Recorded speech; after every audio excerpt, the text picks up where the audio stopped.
Hello friends, welcome back to Study Mania. इस video में हम लोग बिहार दरोगा एडिटोरियल का प्रैक्टिस सेट नंबर 15 को डिस्कस करने वाले हैं, जो इस बुक का लास्ट प्रैक्टिस सेट है। पीछे हम लोगों ने 15 प्रैक्टिस सेट ऑलरेडी डिस्कस कर लिया है। तो आइए शुरू करते हैं।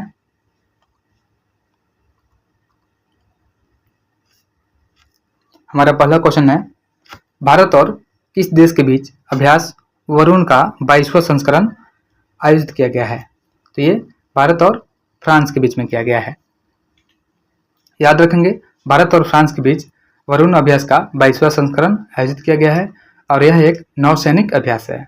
2024 में इसका जो आयोजन है भूमध्य सागर में किया गया था और भारत और फ्रांस के बीच होने वाले प्रमुख युद्धाभ्यास में शक्ति है, वरुण, और जो एक हुआ था वरुण का 22वां संस्करण, यह वरुण का ही पार्ट है। नेक्स्ट है,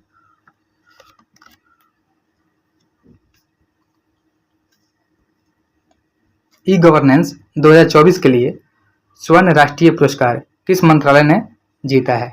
तो ई गवर्नेंस 2024 के लिए स्वर्ण राष्ट्रीय पुरस्कार जो है यह महिला एवं बाल विकास मंत्रालय के द्वारा जीता गया है। तो हमारा जो आंसर हो जाएगा ऑप्शन बी सही हो जाएगा। और यह पुरस्कार पोषण ट्रैकर पहल के लिए दिया गया है। पोषण ट्रैकर पहल जो होता है यह मिशन पोषण 2.0 की प्रगति की निगरानी करने के लिए एक तकनीकी उपकरण है जिसमें विकास माप, आधार सत्यापन और पोषण सेवाओं की वास्तविक समय की ट्रैकिंग शामिल है। नेक्स्ट है, हाल ही में किस मंदिर को वैश्विक सुरक्षा उत्कृष्टता पुरस्कार मिला है? यह दिया गया है अयोध्या के राम मंदिर को। ब्रिटिश सेफ्टी काउंसिल द्वारा वैश्विक सुरक्षा उत्कृष्टता अवार्ड से राम मंदिर अयोध्या को सम्मानित किया गया है और यह पुरस्कार वैश्विक सुरक्षा मानकों के अनुपालन एवं निष्पादन हेतु दिया गया है। अगला क्वेश्चन है,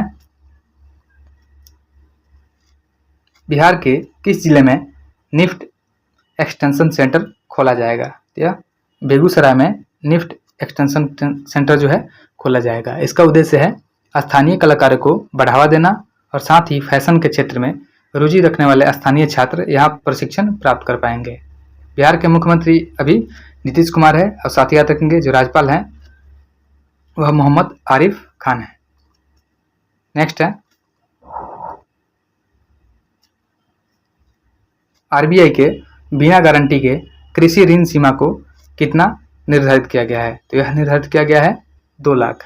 हमारा आंसर बी हो जाएगा। आरबीआई ने किसानों के लिए वित्तीय पहुंच को बढ़ाने के उद्देश्य से महत्वपूर्ण कदम के तहत बिना गारंटी वाले कृषि ऋण की सीमा को 2 लाख कर दिया है। नेक्स्ट है, हाल ही में दुनिया का सबसे जहरीला पौधा के रूप में किसे चिन्हित किया गया है? तो यह है जिम्पी जिम्पी, जिसे दुनिया के सबसे जहरीला पौधा के रूप में चिन्हित किया गया है और विश्व का सबसे विषैला पौधा के रूप में भी चिन्हित किया गया है और इसका वैज्ञानिक रूप में जिसे डेंड्रोकाइट्स मोरोइड्स के नाम से भी जाना जाता है। अगला क्वेश्चन है,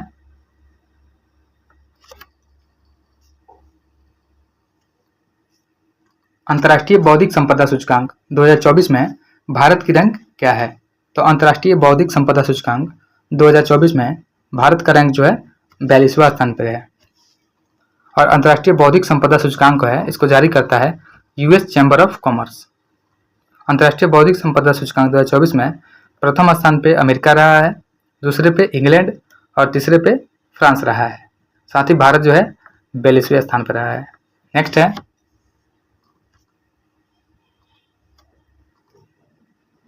लुसान डायमंड लीग 2024 में पुरुषों की भाला फेंक स्पर्धा में नीरज चोपड़ा का स्थान क्या रहा है? तो नीरज चोपड़ा का जो स्थान था वह दूसरा स्थान था। लुसान डायमंड लीग 2024 में प्रतियोगिता में जो प्रथम स्थान पर थे वह एंडरसन पिट्स थे और इनका जो थ्रो था यह था प्रथम स्थान वाले का 90.61 और जो नीरज चोपड़ा का था वह था 89.49 मीटर और नीरज चोपड़ा ने पेरिस ओलंपिक में रजत पदक भी जीता है। नेक्स्ट है, 2024 में तवा जलाशय को रामसर स्थलों की सूची में जोड़ा गया है। यह किस राज्य में स्थित है?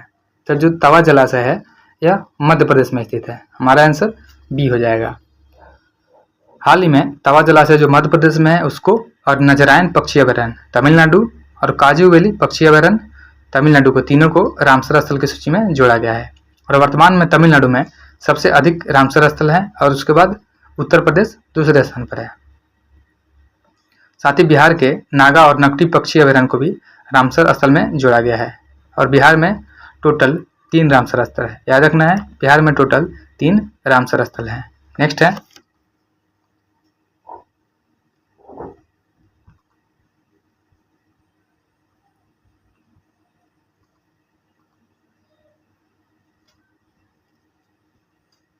विश्व शेर दिवस किस तिथि को मनाया जाता है। जो विश्व शेर दिवस है यह 10 अगस्त को मनाया जाता है। हमारा आंसर ये हो जाएगा। और इसका उद्देश्य है शेरों का सम्मान करने और उनकी घटती जनसंख्या और संरक्षण को लेकर जागरूकता फैलाना। वहीं 12 अगस्त को अंतर्राष्ट्रीय युवा दिवस के रूप में मनाते हैं। और नेक्स्ट है भारत का पहला चावल एटीएम किस राज्य में शुरू किया गया है। तो भारत का पहला चावल एटीएम है यह उड़ीसा में शुरू किया गया है। उड़ीसा के मंचेश्वर में एक गोदाम में इसका स्थापना हुआ है और इसका उद्देश्य है सार्वजनिक वितरण प्रणाली में क्रांतिकारी बदलाव लाना। यह एटीएम केवल 5 मिनट में 50 किलोग्राम अनाज वितरित कर सकता है। और उड़ीसा के मुख्यमंत्री जो हैं यह मोहन चरण मांझी हैं और राज्यपाल जो हैं रघुवर दास हैं। नेक्स्ट है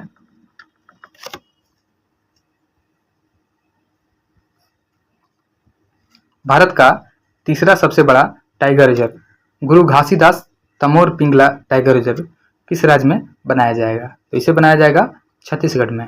याद रखना है, गुरु घासीदास तमोर पिंगला टाइगर रिजर्व यह छत्तीसगढ़ में होगा और यह भारत का तीसरा सबसे बड़ा टाइगर रिजर्व होगा। इसका क्षेत्रफल जो होगा यह 2829.38 वर्ग किलोमीटर होगा। नेक्स्ट है कॉल ऑफ द गिर पुस्तक किसके द्वारा लिखी गई है। तो कॉल ऑफ द गिर पुस्तक है यह परिमल नाथवानी के द्वारा लिखी गई है। कॉल ऑफ द गिर पुस्तक यह राज्यसभा के सदस्य हैं परिमल नाथवानी, इनके द्वारा लिखी गई है और यह एक कॉफी टेबल बुक है जो गिर और एशियाई शेरों पर लिखी गई है। नेक्स्ट है हाल ही में डिजिटल शक्ति केंद्र की स्थापना किसके द्वारा की गई है। तो हाल ही में डिजिटल शक्ति केंद्र की जो स्थापना है यह महिला आयोग के द्वारा की गई है। नेक्स्ट है हाल ही में किए गए शोध के अनुसार कौन सा देश विश्व में सबसे बड़ा प्लास्टिक उत्सर्जक देश है। तो यह हो जाएगा भारत।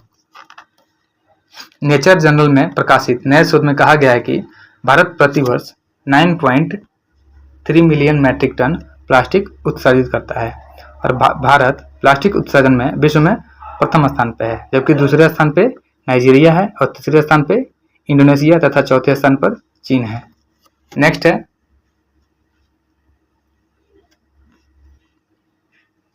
देश के किस स्थान पर पहला मधुमेह बायोबैंक शुरू किया गया है। तो यह किया गया है चेन्नई में। भारत का पहला डायबिटीज बायोबैंक यह चेन्नई में स्थापित किया गया है जो ICMR और MDRF के सहयोग से स्थापित किया गया है। अगला क्वेश्चन है डिजिटल प्रशिक्षण प्लेटफॉर्म एकलव्य का अनावरण किसने किया है। तो डिजिटल प्रशिक्षण प्लेटफॉर्म है जो एकलव्य, इसका जो अनावरण किया गया है यह भारतीय सेना के द्वारा किया गया है। नेक्स्ट है राष्ट्रपति द्रौपदी मुर्मू ने भारतीय संविधान का संस्कृत एवं किस भाषा के अनुवाद का अनावरण किया है। तो यह क्या है संस्कृत और मैथिली भाषा का। हमारा ऑप्शन बी सही हो जाएगा। 26 नवंबर 2024 को राष्ट्रपति द्रौपदी मुर्मू ने नई दिल्ली में आयोजित एक समारोह में भारतीय संविधान के संस्कृत एवं मैथिली अनुवाद का विमोचन किया है। नेक्स्ट है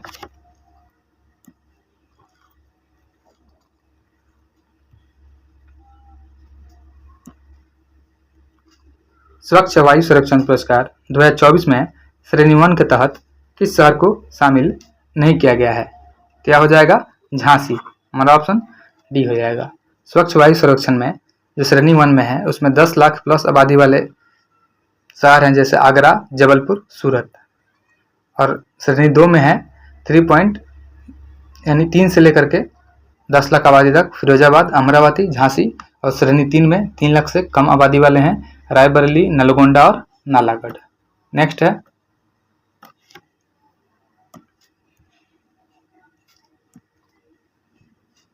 मिशन मौसम नामक कार्यक्रम की शुरुआत किसके द्वारा की जाएगी? तो मिशन मौसम नामक कार्यक्रम की जो शुरुआत की जाएगी यह पृथ्वी विज्ञान मंत्रालय के द्वारा की जाएगी। हमारा आंसर सी हो जाएगा। और उद्देश्य इसका रहेगा मानसून का पूर्वानुमान और मौसम में बड़े बदलाव को समझना। अगला क्वेश्चन है, निम्न में किस स्थल पर स्थित स्तूप अवशेषों से अशोक की प्रस्तर प्रतिमा प्राप्त हुई है जिन पर उनका नाम उत्कीर्ण है? तो यह प्राप्त हुआ है कंगनहली से। हमारा आंसर सी हो जाएगा। यह कर्नाटक में है कंगनहली, वहां से प्राप्त स्तूप अवशेष से अशोक की प्रस्तर प्रतिमा प्राप्त हुई है जिन पर उनका नाम उत्कीर्ण है और यह अवशेष 1986 में प्राप्त हुई थी। नेक्स्ट है,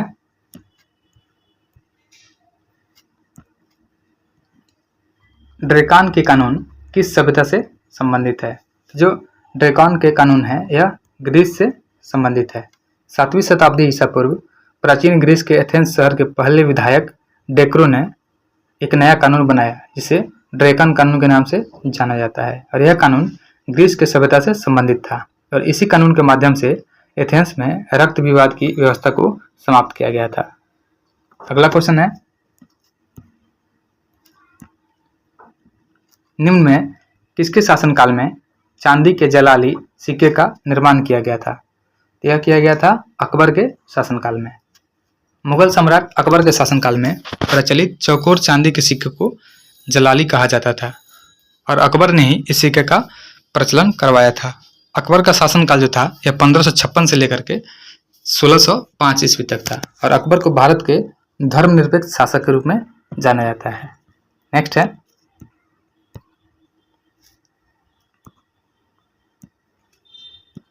भारतीय राष्ट्रीय कांग्रेस के दूसरे अध्यक्ष निम्न में कौन है? तो भारतीय राष्ट्रीय कांग्रेस के दूसरे जो अध्यक्ष हैं वह दादा भाई नौरोजी हैं। हमारा ऑप्शन सी सही हो जाएगा। भारतीय राष्ट्रीय कांग्रेस की जो स्थापना हुई थी यह 1885 में डफरिन के काल में हुआ था और कांग्रेस की स्थापना के समय कांग्रेस के जो प्रथम सचिव थे यह एओ ह्यूम थे और प्रथम अध्यक्ष जो थे यह WC बनर्जी थे। नेक्स्ट है,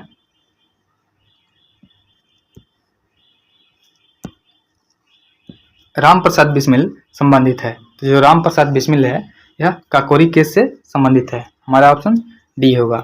9 अगस्त 1925 को काकोरी नामक स्थान पर ट्रेन लूटा गया था जिसे काकोरी षड्यंत्र के नाम से जाना गया था और इसके माध्यम से राम प्रसाद बिस्मिल सरकारी खजानों को लूटना चाहते थे।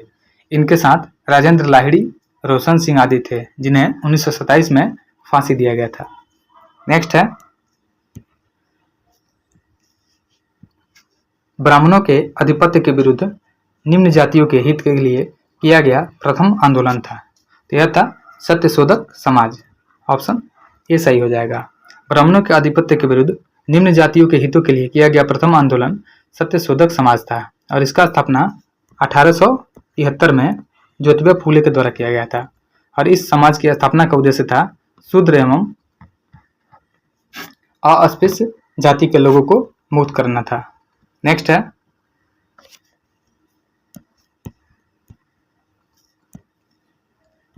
फ्रांसीसी क्रांति ने किसकी शिक्षाओं से प्रेरणा प्राप्त की थी? तो यह रूसो की शिक्षाओं से प्रेरणा प्राप्त की थी फ्रांसीसी क्रांति ने। और रूसो जो है यूरोप के महान दार्शनिक थे।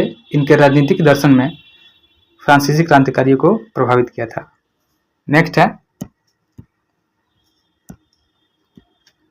गुरु गोविंद सिंह की रचनाओं का संपादन किस पुस्तक में किया गया है? तो गुरु गोविंद सिंह की रचनाओं का जो संपादन किया गया है यह दशम ग्रंथ में किया गया है। हमारा ऑप्शन सी सही हो जाएगा।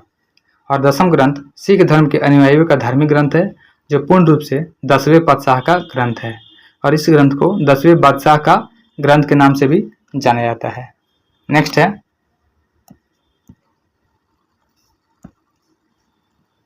कौशल एवं मगध के मध्य संघर्ष का प्रारंभ किसके समय हुआ था? तो कौशल एवं मगध के मध्य संघर्ष का जो प्रारंभ हुआ था यह अजातशत्रु के समय में हुआ था। हमारा ऑप्शन सी सही होगा। महाजनपद काल में कौशल और मगध महाजनपद के बीच संघर्ष जो है हरेक वंश के शासनकाल अजातशत्रु के समय में हुआ था और मगध का शासक अजातशत्रु साम्राज्यवादी और विस्तारवादी प्रवृत्ति का था। इसने मगध का विस्तार करने के लिए ही काशी, वजी तथा कौशल पर आक्रमण किया था।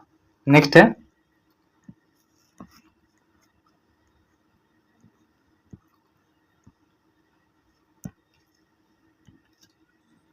लोकमान्य तिलक के संबंध में निम्न में से कौन सा कथन सही नहीं है।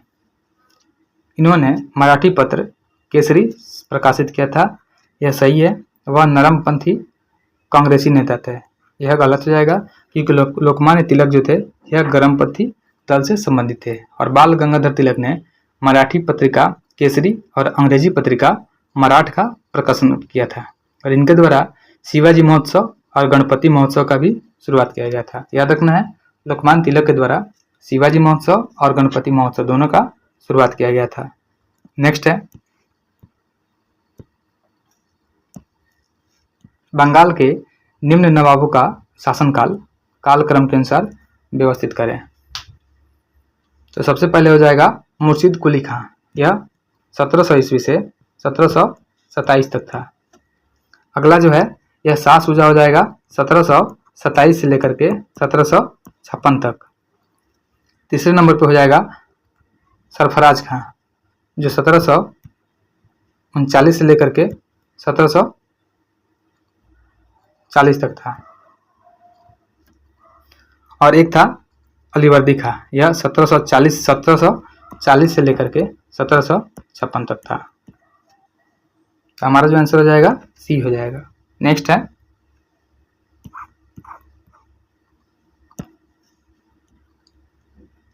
जनपद शब्द का प्रथम उल्लेख कहाँ किया गया है। जनपद शब्द है, इसका प्रथम उल्लेख जो है यह ब्राह्मण ग्रंथ में किया गया है। हमारा आंसर बी हो जाएगा। जनपद शब्द जो है यह चारों वेदों में जन अर्थात कबीलाई लोग का उल्लेख हुआ है, परंतु वहां पर जनपद या लोगों के आवास का कोई उल्लेख नहीं है। नेक्स्ट है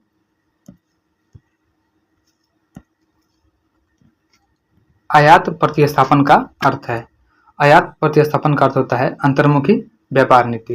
हमारा आंसर ये हो जाएगा। भारत द्वारा अपनाई गई औद्योगिक नीति व्यापार नीति से घनिष्ठ रूप से संबंधित थी। प्रथम पंचवर्षीय योजनाओं में व्यापार की विशेषता अंतर्मुखी व्यापार नीति थी। तकनीकी रूप से इस नीति को आयात प्रतिस्थापन कहा जाता है। नेक्स्ट है आर्थिक नियोजन विषय है। जो आर्थिक नियोजन है यह समवर्ती सूची का विषय है। समवर्ती इस विषय पर केंद्र एवं राज्य दोनों को कानून बनाने का अधिकार है और इसके अंतर्गत जो है शिक्षा, बिजली, वन, श्रमिक संघ इत्यादि आते हैं। नेक्स्ट है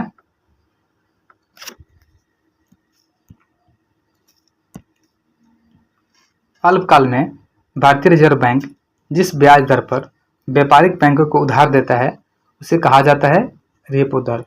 हमारा आंसर बी हो जाएगा। और यह दर जो है केंद्रीय बैंक द्वारा निर्धारित की जाती है। अगला क्वेश्चन है यदि भारत में विदेशी मुद्रा की मांग बढ़ जाती है तो भारतीय मुद्रा का अवमूल्यन हो जाता है। हमारा आंसर सी सही हो जाएगा। और मुद्रा के अवमूल्यन से तात्पर्य है कि विनिमय दर प्रणाली में मुद्रा के मूल्य में गिरावट हो जाती है। नेक्स्ट है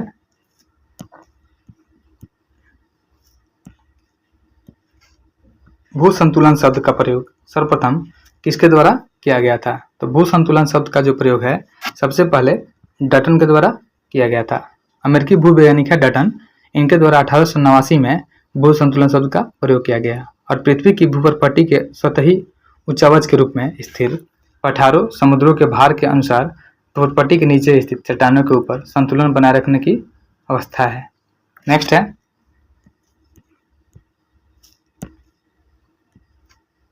पिट्टी द्वीप पक्षी अभयारण्य कहाँ स्थित है। तो जो पिट्टी द्वीप पक्षी अभयारण्य है यह लक्षद्वीप में स्थित है। याद रखेंगे पिट्टी द्वीप जिसे पक्षी पिट्टी भी कहते हैं यह भारत के लक्षद्वीप केंद्र शासित प्रदेश में स्थित एक द्वीपिका है और इस पर न तो कोई मानव वास करता है और न ही कोई वनस्पति।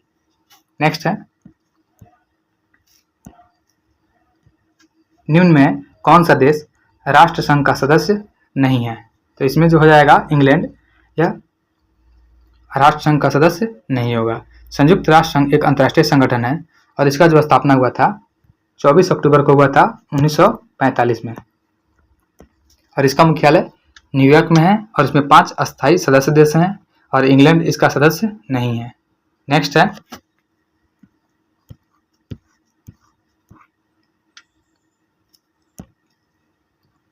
बराक 8 मिसाइल प्रोजेक्ट को किस देश में तकनीकी सहयोग से निर्मित किया गया है? तो देखते हैं, ये इसमें से ऑप्शन हमारा डी हो जाएगा, क्योंकि बराक 8 मिसाइल जो है भारत के DRDO संगठित एवं इजराइल के द्वारा संयुक्त रूप से बनाया गया है, जबकि इजराइल ऑप्शन में नहीं है तो हमारा ऑप्शन डी हो जाएगा। और DRDO की जो स्थापना है यह 1958 में किया गया था, याद रखना है। साथ ही याद रखें कि जो इसरो का स्थापना हुआ था यह 15 अगस्त 1969 को हुआ था। अगला क्वेश्चन है,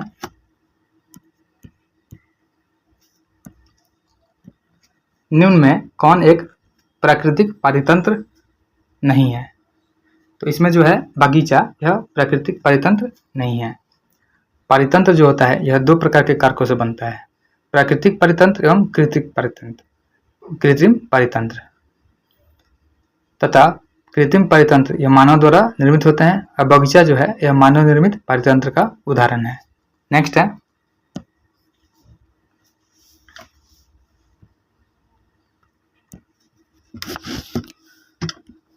निम्न में कौन खाद्य श्रृंखला का निर्माण करता है? तो इसमें से जो हो जाएगा घास, हिरन और शेर, यह खाद्य श्रृंखला का निर्माण करता है। घास जो है यह उत्पादक है और हिरन उसको खाता है, यह प्राथमिक उपभोक्ता है, और हिरन को शेर खाता है, यह द्वितीयक उपभोक्ता है। इसलिए हमारा आंसर सी सही होगा। नेक्स्ट है, निम्न में कौन शुद्ध शब्द का उदाहरण है? क्या हो जाएगा? दुर्व्यवस्था यह शुद्ध शब्द है। नेक्स्ट है,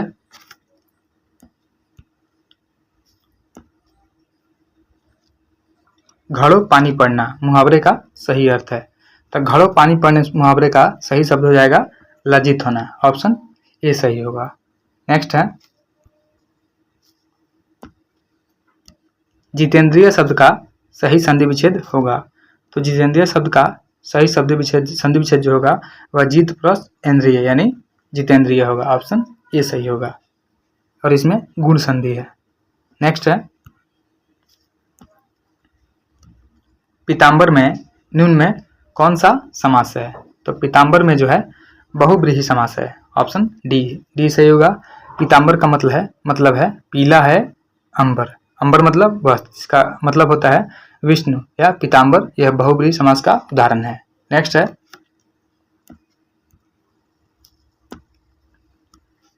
नौका झील में डूब गई है वाक्य में कौन सा पद अधिकरण कारक है?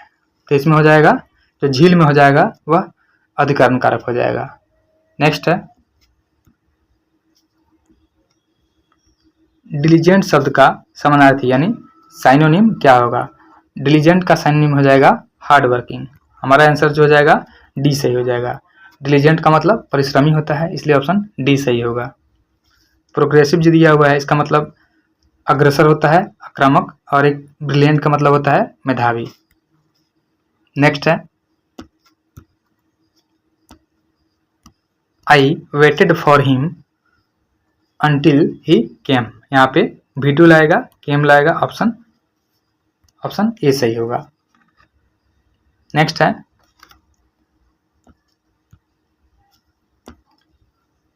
Pick out the correctly spelled word. तो इसमें जो हो जाएगा ऑप्शन डी हो जाएगा ओकेजनली, यह बिल्कुल सही है। OCCASIONALLY। नेक्स्ट है, निम्नलिखित में से कौन सा पद परिभाषा युग्म सही है? तो देखते हैं, जल संधि 2 भूभागों को मिलाने वाली भूमि को की एक सक्रिय पट्टी जल संधि, यह स्टेटमेंट गलत है। और इसमत जो होता है 2 बड़े जल निकायों को जोड़ने वाली पानी का एक संकीर्ण मार्ग होता है, यह भी गलत है। तो हमारा जो आंसर हो जाएगा ऑप्शन डी हो जाएगा, न तो ए और न ही 2, न ही 2 हो जाएगा। देखिए, जो जल संधि होता है, जल संधि का मतलब होता है जल का संकीर्ण मार्ग जो 2 बड़े जलाशयों को जोड़ता है। एग्जाम्पल की जैसे कुक जल संधि है, यह इंडोनेशिया में है, और एक है मलक्का जल संधि, यह इंडोनेशिया और मलेशिया के बीच है। बेरिंग जल संधि जो है यह अलास्का और रूस के बीच में है। वैसे एक होता है इस्थमस, यह भूगोल में इस्थमस का इस्तेमाल दो बड़े भूभागों को जोड़ने वाली रेखा को संकरी पट्टी होती है और इस्थमस को भूमि पुल भी कहा जाता है। इस्थमस का पौधों और जानवरों के प्रवास के लिए अहम महत्व है। नेक्स्ट है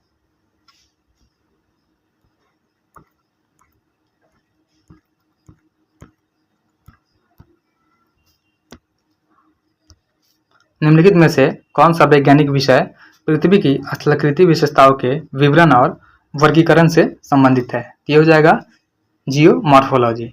हमारा आंसर ये हो जाएगा।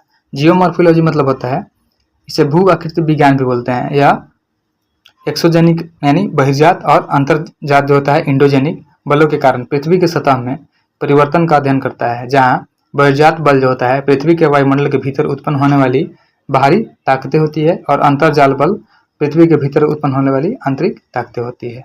नेक्स्ट है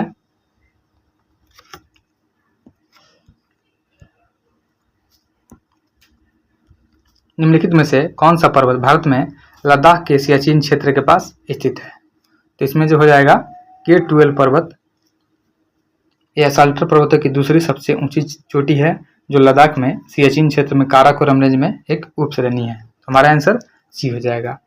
जो काबरू पर्वत है, तो काबरू पर्वत नेपाल और भारत की सीमा पर्वत पर यह हिमालय में स्थित है। और किरात चुली पर्वत जो है यह इसको बोलते हैं तंबू पर्वत। यह तंबू पर्वत हिमालय का एक पर्वत है जो भारत के सिक्किम राज्य और नेपाल की सीमा पर कंचनजंगा पर्वत के पास स्थित है और विश्व के 76वां सर्वोच्च शिखर है किरात चुली।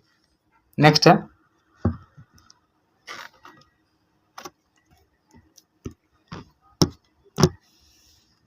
भारत में जून से सितंबर तक किस प्रकार का मौसम रहता है? तो भारत में जो जून से सितंबर तक रहता है वह मानसून या वर्षा ऋतु का मौसम रहता है।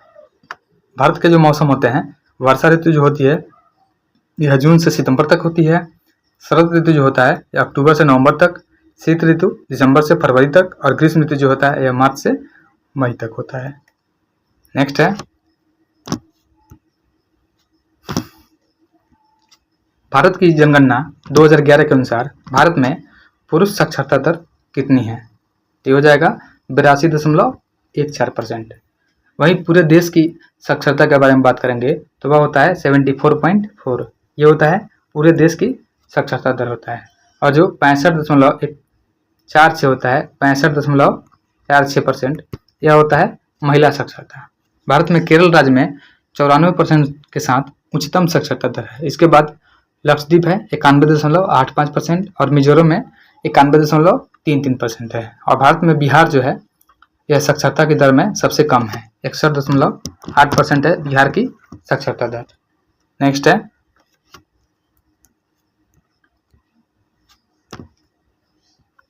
दांदेली वन्य जीव अभयारण्य निम्नलिखित में से किस राज्य में स्थित है?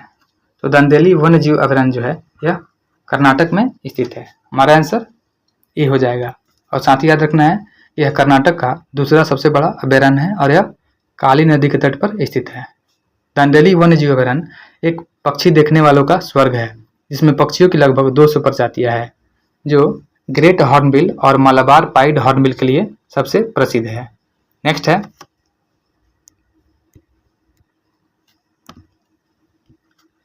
Indian iron and steel company ने अपना पहला कारखाना निम्नलिखित में से किस स्थान पर स्थापित किया था? तो Indian iron and steel company ने अपना पहला कारखाना जो है यह हीरापुर में स्थापित किया था। हीरापुर जो है पश्चिम बंगाल में है और वहाँ पे 1922 में यह कारखाना स्थापित किया गया था।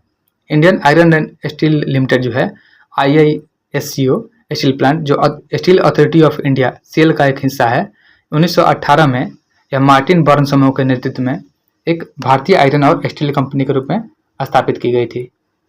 नेक्स्ट है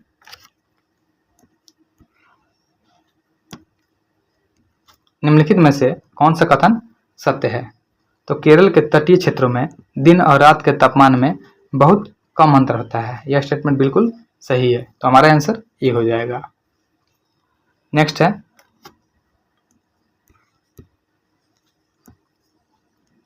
लैटराइट मृदा के संदर्भ में निम्नलिखित में से कौन सा कथन सत्य नहीं है? देखते हैं। तमिलनाडु, आंध्र प्रदेश और केरल के काजू जैसे वृक्षों वाली फसलों के लिए लाल लैटराइट मृदाएं अधिक उपयुक्त है, यह सही है। इसमें सामान्यतः ह्यूमस काफ़ी मात्रा में होते हैं, यह स्टेटमेंट गलत है। तो हमारा आंसर जो हो जाएगा बी हो जाएगा।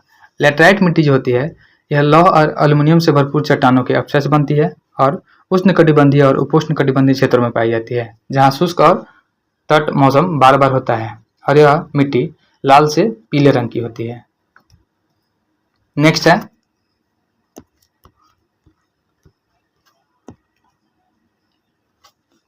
टीला, सेती और बेरी किस नदी की सहायक नदी है?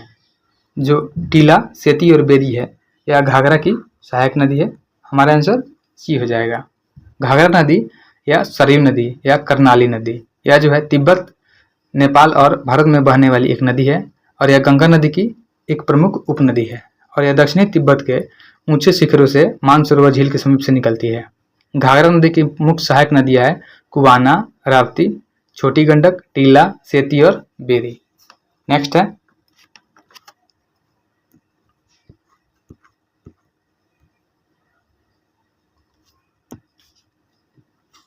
राजनीतिक दलों और चुनाव लड़ने वाले उम्मीदवारों द्वारा चुनाव के समय पालन किए जाने वाले मानदंडों और दिशा निर्देशों का एक समूह है, तो वह होता है आचार संहिता बोलते हैं उसको। इसका मुख्य उद्देश्य होता है कि यह सुनिश्चित करता है कि केंद्र और राज्यों में सत्तारूढ़ दल अनुचित बढ़त हासिल करने के लिए अपने लाभ की स्थिति का दुरुपयोग न करे। नेक्स्ट है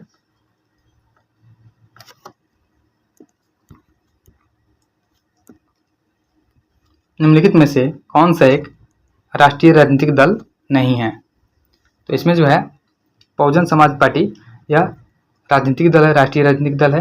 नेशनल कॉन्फ्रेंस यह राष्ट्रीय राजनीतिक दल नहीं है, तो हमारा आंसर जो है बी हो जाएगा। किसी भी राजनीतिक दल का जो राष्ट्रीय राजनीतिक पार्टी के दल की मान्यता प्राप्त करने के लिए 3 शर्तें होती है। पार्टी जो होती है कम से कम 3 अलग अलग राज्यों से लोकसभा में 2% सीटें जीती हो, और होता है आम चुनाव में लोकसभा या विधानसभा के लिए पार्टी किसी भी 4 या 4 से अधिक राज्यों में 6% वोट प्राप्त करती हो, तथा इसके अलावा वह 4 लोकसभा सीट जीतती हो, या पार्टी के 4 राज्यों में एक राज्य पार्टी के रूप में मान्यता मिलती हो। तो साथ ही याद रखेंगे वर्तमान में जो है टोटल 6 राजनीतिक दल हैं। आम आदमी पार्टी, भारतीय जनता पार्टी, भारतीय राष्ट्रीय कांग्रेस, बहुजन समाजवादी पार्टी और भारतीय कम्युनिस्ट पार्टी मार्क्सवादी और नेशनल पीपुल्स पार्टी। नेक्स्ट है भारत में विशेष विवाह अधिनियम स्पेशल मैरिज एक्ट जो है किस वर्ष पारित किया गया था? तो भारत में जो है स्पेशल मैरिज एक्ट है यह 1954 में पास हुआ था। हमारा ऑप्शन सी सही हो जाएगा। और यह एक भारतीय कानून है जो विभिन्न धर्मों या जातीय के लोगों के विवाह के लिए कानूनी ढांचा प्रदान करता है। अधिनियम की प्रयोज्यता पूरे भारत में हिंदू, मुसलमानों, सिख, ईसाई, जैनियों और बौद्ध सहित सभी धर्मों के लोगों तक फैली हुई है। विशेष विवाह अधिनियम के तहत शादी करने की जो न्यूनतम एज है यह पुरुषों के लिए है 21 वर्ष और महिलाओं के लिए है 18 वर्ष। नेक्स्ट है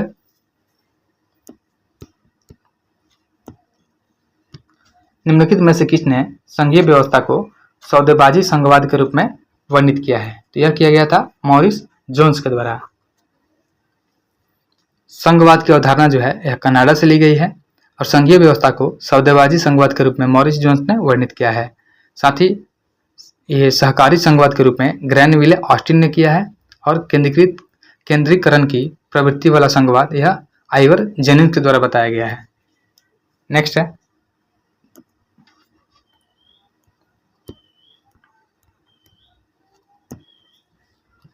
निम्नलिखित में से कौन सा महात्मा गांधी के आदर्शों पर आधारित निर्देशक सिद्धांत नहीं है? तो शहरी क्षेत्रों में औद्योगिकरण को बढ़ावा देना यह महात्मा गांधी के आदर्शों पर आधारित नहीं है, तो हमारा आंसर ये सही हो जाएगा।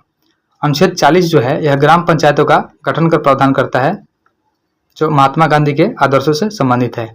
और अनुच्छेद 43 जो है उचित वेतन और सभ्य स्तर, यह भी महात्मा गांधी के विचारों से संबंधित है। और 43 का बी है सहकारी समिति को बढ़ावा देना।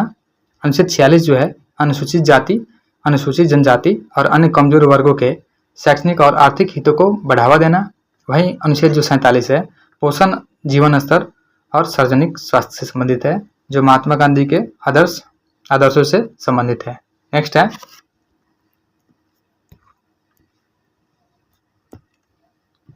राज्य चुनाव आयुक्त की नियुक्ति कौन करता है? तो राज्य चुनाव आयुक्त होता है, उसकी नियुक्ति जो होती है यह राज्यपाल के द्वारा की जाती है। ऑप्शन सी सही हो जाएगा, जिसमें मुख्यमंत्री, राज्य विधानसभा के अध्यक्ष और विधानसभा के विपक्ष के नेता शामिल होते हैं। और राज्य चुनाव आयोग की जो शक्ति होती है, राज्य में स्थानीय निकायों के लिए स्वतंत्र और निष्पक्ष चुनाव करवाना। अगला क्वेश्चन है, निम्नलिखित में से किस समावेश द्वारा सर्वोच्च न्यायालय और उच्च न्यायालय अधिकार क्षेत्र से बाहर दिए गए किसी फैसले के संबंध में अवर कोर्ट से कार्रवाई के रिकॉर्ड पुनरीक्षण के लिए मांग सकते हैं? तो यह होता है उत्प्रेषण के द्वारा। ऑप्शन ए सही होगा। भारत का सर्वोच्च न्यायालय नागरिकों के मौलिक अधिकारों को लागू करने के लिए 5 प्रकार का रिट जारी करता है, जो सर्वोच्च न्यायालय में अनुच्छेद 32 के तहत और उच्च न्यायालय में अनुच्छेद 226 के तहत करता है, जिसमें शामिल होता है बंदी प्रत्यक्षीकरण, परमादेश, प्रतिषेध, अधिकार परीक्षा और उत्प्रेषण। अधिकार परीक्षा जो होता है वह किसी व्यक्ति के सार्वजनिक पद पर रहने के अधिकार को चुनौती देता है, और उत्प्रेषण रिट जो होता है इसके तहत सर्वोच्च न्यायालय और उच्च न्यायालय अधिकार क्षेत्र से बाहर दिए गए किसी फैसले के संबंध में अवर कोर्ट से कार्यवाही के रिकॉर्ड पुनरीक्षण के लिए मांग सकते हैं, जिसे उत्प्रेषण रिट बोलते हैं। नेक्स्ट है,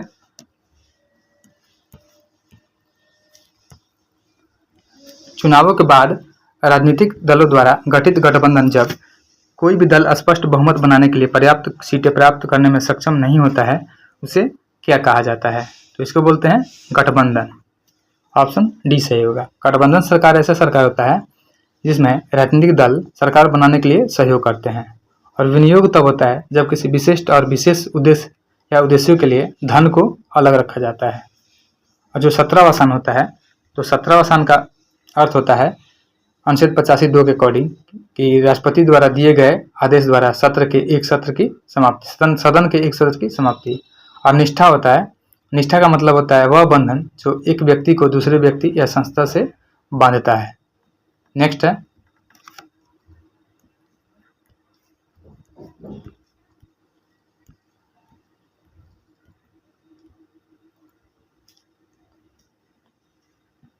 निम्नलिखित में से किस अनुच्छेद में शामिल मौलिक कर्तव्य अनुच्छेद 21(a) के समान है? तो यह होता है अनुच्छेद 51(a) का के। ऑप्शन सी सही होगा। अनुच्छेद 51(a) का के है, जो माता पिता या अभिभावक हैं वह 6 से 14 वर्ष की आयु के अपने बच्चों या जैसा भी मामला हो प्रतिपाल्य को शिक्षा का अवसर प्रदान करेंगे, जो कि एक अनुच्छेद 21 के ए के समान ही है। नेक्स्ट है,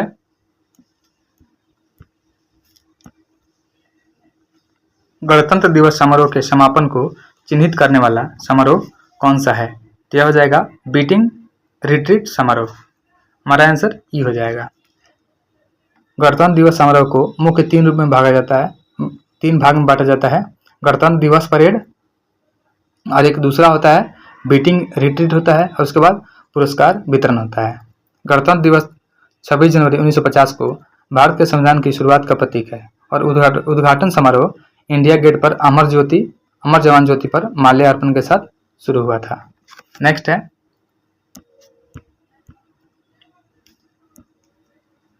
निम्नलिखित में से कौन सा जड़त्व आघूर्ण के लिए सही सूत्र है? तो जड़त्व आघूर्ण के लिए सही सूत्र होता है I = mr²। ऑप्शन सी सही हो जाएगा, जहाँ पे I जो होता है यह आघूर्ण होता है, m जो होता है द्रव्यमान बिंदु होता है, और r जो होता है यह घूर्णन कक्ष होता है। और इसका जो मात्रक होता है वह होता है kg/m3, और इसका विमीय सूत्र जो होता है m⁻1 l⁻2 और t⁻0 होता है। यह जड़त्व आघूर्ण का विमीय सूत्र होता है। नेक्स्ट है,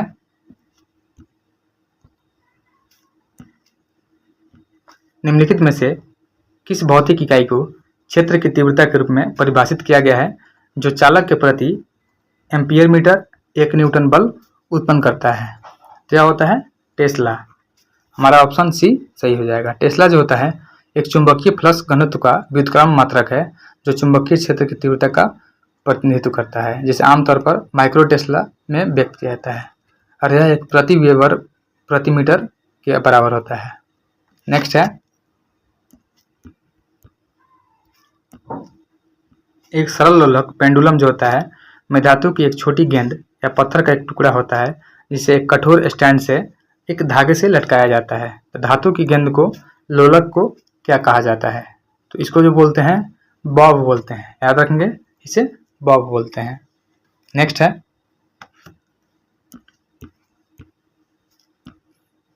चमगादड़ किस प्रकार की ध्वनि तरंगों के परिवर्तन का उत्सर्जन और अनुसंधान करके शिकार को खोजते हैं और इसे अंधेरी रातों में उड़ते हैं? तो ये होता है पराध्वनिक किरणें। पराध्वनिक तरंग जो होती है, इसके कारण चमगादड़ जो होते हैं ध्वनि तरंगों के परिवर्तन का उत्सर्जन और अनुसंधान करके शिकार को खोजते हैं। नेक्स्ट है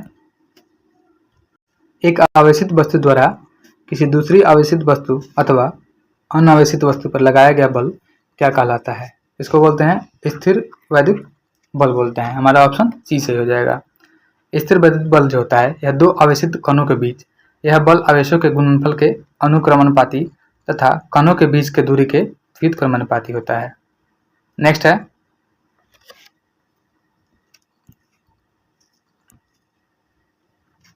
दूरी बढ़ने पर किसी चालक में दी जाने वाली धारा द्वारा उत्पन्न चुंबकीय क्षेत्र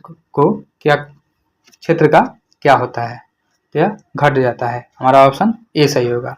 दूरी बढ़ने पर किसी चालक में दी जाने वाली जो धारा होती है उसके द्वारा उत्पन्न चुंबकीय क्षेत्र का मान तो है घटता है, और किसी दिए गए बिंदु पर उत्पन्न चुंबकीय क्षेत्र का परिणाम जो होता है वह तार के माध्यम से धारा बढ़ने के साथ ही बढ़ जाता है। वही चुंबकीय क्षेत्र की तीव्रता होता है, इसका एसआई मात्रक टेस्ला होता है, जिसे टी से डिनोट करते हैं। नेक्स्ट है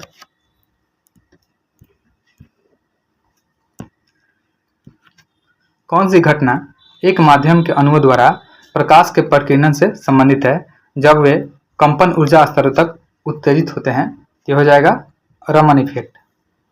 रमन प्रभाव एक मौलिक प्रक्रिया है जिसमें प्रकाश और प्रकाश के बीच ऊर्जा का आदान प्रदान होता है। नेक्स्ट है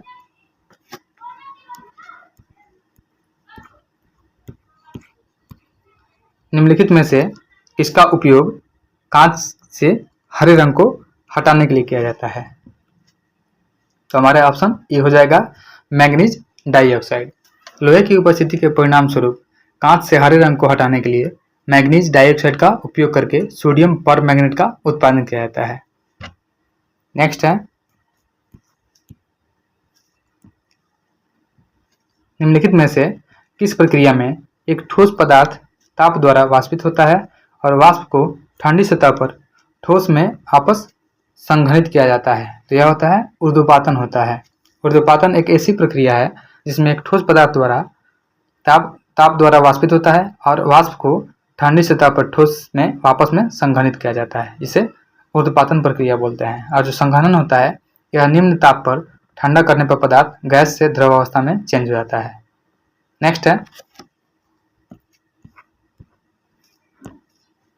कैल्शियम हाइपोक्लोराइड को सामान्यतः किस रूप में जाना जाता है? जो कैल्शियम हाइपोक्लोराइड होता है इसको सामान्यतः ब्लीचिंग पाउडर के रूप में जाना जाता है। इसका जो फॉर्मूला होता है वह होता है CaOCl2। याद रखेंगे, इसे ब्लीचिंग पाउडर या कैल्शियम हाइपोक्लोराइड बोलते हैं। और यह चूने का क्लोराइड होता है जो देखने में चूने की तरह सफ़ेद होता है और इसमें क्लोरीन की गंध होती है। नेक्स्ट है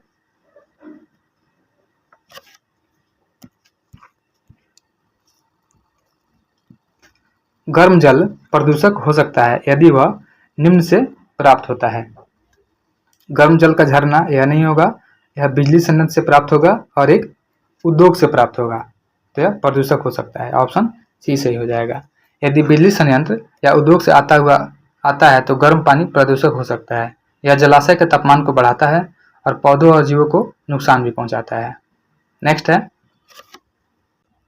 निम्नलिखित में से किसका उपयोग अनाज के लिए कीटनाशक या फ्यूमिगेंट के रूप में और फ्लेयर्स में प्रज्वलित करने वाला घटक के रूप में किया जाता है? तो ये होता है एल्युमिनियम फॉस्फाइड। ऑप्शन सी सही हो जाएगा। एल्युमिनियम फॉस्फाइड जो होता है अत्यधिक विषैला अकार्बनिक यौगिक है जिसका उपयोग मुख्य रूप से एक कीटनाशक और एक विस्तृत बैंड गैप सेमीकंडक्टर और एक धूमक के रूप में किया जाता है। नेक्स्ट है स्वाद बढ़ाने के लिए चाइनीज फूड, डिब्बाबंद सब्जियों, सूप और प्रसंस्कृत मांस में आमतौर पर ग्लूटामिक एसिड का कौन सा सोडियम लवण मिलाया जाता है? तो इसमें जो मिलाया जाता है वह होता है मोनोसोडियम ग्लूटामेट। ऑप्शन बी सही हो जाएगा। नेक्स्ट है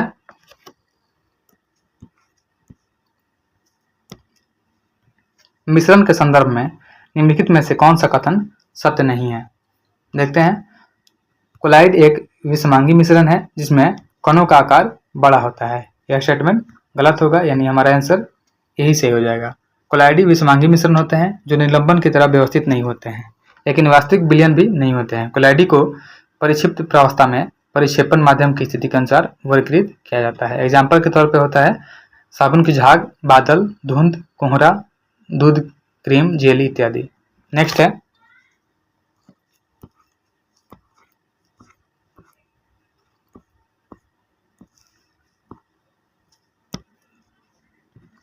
जब समूह आवर्त सारणी में नीचे की ओर आते हैं तो सबसे बाहरी इलेक्ट्रॉन आसानी से क्यों त्याग दिए जाते हैं। तो सबसे बाहरी इलेक्ट्रॉन नाभिक से अधिक दूरी पर होते हैं, इसलिए आसानी से त्याग दिए जाते हैं। हमारा ऑप्शन डी सही हो जाएगा। नेक्स्ट है निम्नलिखित में से किसे सामान्यतः ब्लड थिनर के नाम से जाना जाता है। तो यह होते हैं स्कंदन रोधी, इसे ब्लड थिनर के रूप में जाना जाता है। और रोग प्रतिकारक जो होता है यह शरीर की प्रतिरक्षा प्रणाली द्वारा उत्पादित प्रोटीन जब वे हानिकारक पदार्थों का पता लगाते हैं उन्हें एंटीजन कहा जाता है। नेक्स्ट है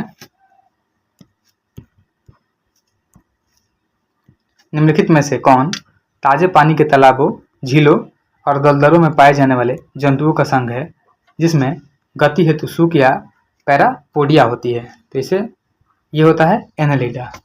एनेलिडा संघ के जंतु जो होते हैं ताजे पानी के तालाबों, झीलों और दलदलों में पाए जाने वाले जीव हैं, और इस संघ के जंतुओं की गति हेतु सूक या पैरापोडिया होती है। जैसे केंचुआ होता है, हिरुडिनिया होता है, इसका एग्जाम्पल होता है। नेक्स्ट है छाया में उगाए जाने वाले पौधों को क्या कहलाते हैं। तो छाया में जो उगाए जाते हैं पौधे उसको बोलते हैं साइकोफाइट्स। हमारा आंसर बी हो जाएगा। वहीं हेलोफाइट जो होता है यह बारहमाही दलदली पौधे होते हैं जो सतह के नीचे कीचड़ में कलियों को धारण करते हैं। और जो सैमोफाइट होता है यह रेतीली और अक्सर अस्थिर मिट्टी में उगता है। नेक्स्ट है स्तनपान के शुरुआती दिनों में नई माताओं द्वारा स्रावित एक तरल पदार्थ में पोषक तत्व होते हैं जो एक बच्चे की प्रतिरक्षा प्रणाली को बढ़ावा देते हैं और संक्रमण से लड़ने में मदद करता है। उस तरल पदार्थ को कहा जाता है। तो उसको बोलते हैं कोलोस्ट्रम। हमारा आंसर जो हो जाएगा बी हो जाएगा। कोलोस्ट्रम जो होता है यह स्तन के दूध का पहला रूप है जो बच्चे के जन्म के बाद स्तन ग्रंथि द्वारा स्रावित होता है। और एक होता है सेबम। सेबम जो होता है यह शरीर की वसामय ग्रंथियों द्वारा निर्मित एक तैलीय मोम जैसा पदार्थ होता है। और जो सिनोविया होता है, सिनोविया एक चिकना तरल पदार्थ है जो सफेद अंडे के जैसे दिखता है और जो कुछ झिल्लियों द्वारा सिक्रेट होता है। और सेरुमेन जो होता है यह एक भूरा, नारंगी, लाल, पीला और भूरे रंग का एक मोम जैसा पदार्थ होता है जो मनुष्य और अन्य स्तनधारियों के कर्ण नलिका से स्रावित होता है। नेक्स्ट है निम्नलिखित में से कौन सा कथन सत्य है। तो बैक्टीरिया में सूत्रकणिकाएं और केंद्रक पाए जाते हैं, यह गलत हो जाएगा। अगला है पशु कोशिकाओं में राइबोसोम, माइटोकॉन्ड्रिया और लाइसोसोम पाए जाते हैं। यह स्टेटमेंट बिल्कुल सही है। हमारा ऑप्शन बी सही होगा। नेक्स्ट है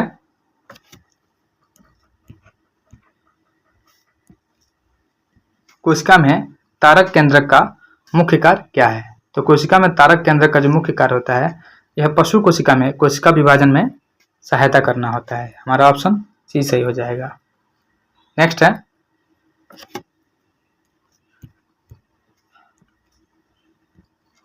फूल के अंतरतम भाग को क्या कहा जाता है। तो फूल का जो आंतरिक अंतरतम भाग होता है उसको स्त्री केसर बोला जाता है। ऑप्शन बी सही हो जाएगा।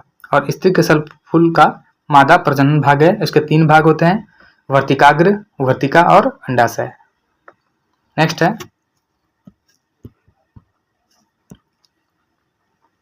वह परिघटना जिसके द्वारा मादा युग्मक कुछ जीवों जैसे मधुमक्खियों, कुछ छिपकलियों तथा पक्षियों में निषेचन के बिना नए जीवों के निर्माण के लिए विकसित होता है, क्या कहलाती है। तो यह कहलाती है पार्थेनोजेनेसिस। हमारा ऑप्शन डी सही हो जाएगा।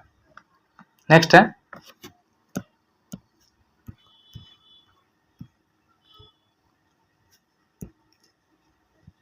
निम्नलिखित में से कौन सी आनुवंशिक बीमारी नहीं है? तो जो मलेरिया है यह आनुवंशिक बीमारी नहीं है। मलेरिया जो है यह परजीवी के कारण होता है, जो संक्रमित मादा एनाफिलीज मच्छर के काटने से फैलता है, और यह एक आनुवंशिक बीमारी नहीं होगा। आनुवंशिक बीमारी का एग्जाम्पल डाउन सिंड्रोम, पूटी तंतु शोध तथा मांसपेशीय दुर्विकास है। और जो डाउन सिंड्रोम होता है यह एक ऐसी स्थिति है जिसमें किसी व्यक्ति में एक अतिरिक्त गुणसूत्र या गुणसूत्र का एक अतिरिक्त टुकड़ा होता है, और एक पुटीय तंतु शोध होता है। तो पुटीय जो तंतु शोध होता है इसमें आनुवंशिक स्थिति जो शरीर की कोशिकाओं, उत्तकों और बलगम को श्वेत बनाने वाली ग्रंथियों को प्रभावित करती है। नेक्स्ट है